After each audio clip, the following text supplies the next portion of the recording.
சாந்தி உமது கரத்திலே ஒப்பு கொடுக்கிறேன் சுவாமி. அப்பா, இந்த நேரத்திலே மகளுடைய கற்பத்தை தேவன் தொடுவீராக. இந்த கற்பத்திற்கு உரியவர் நீர் ஆண்டவரே.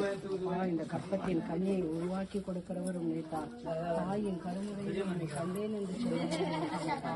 இது இந்த வேளையிலே இந்த கற்பத்திற்கு என்ன தடைகள் இருக்கிறது என்பதனை பார்க்கிற தேவனாக இருக்கின்றேன்.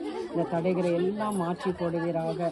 ஆண்டவரே, தனக்கு ஒரு குழந்தை செல்வம் வேண்டும் என்று ஏங்குகிற இந்த அன்பு மகளுக்கு ஆண்டவரே நல்ல ஒரு ஆசீர்வாதமான குழந்தை செல்வத்தை கொடுத்து உம்முடைய நாமத்தை நீர் மகிமைப்படுத்துவீராக தகப்பனே. எல்லா தடைகளையும் நீக்கி போடுவீராக. மகனுக்கும் மகளுக்கும் எந்த விதமான பலவீனங்கள் இருந்தாலும் அதெல்லாம் உம்முடைய நாமத்தில் இந்த வேலையை நீங்கி போவதாக சுவாமி. நான் இயேசு சாமியிடத்தில் கேட்டதினால் எனக்கு இந்த குழந்தை கிடைத்தது என்று சொல்லும்படியாக மகளை உம்முடைய சாட்சியாக நீர் எழுப்ப வேண்டுமாய் செபிக்கின்றேன்.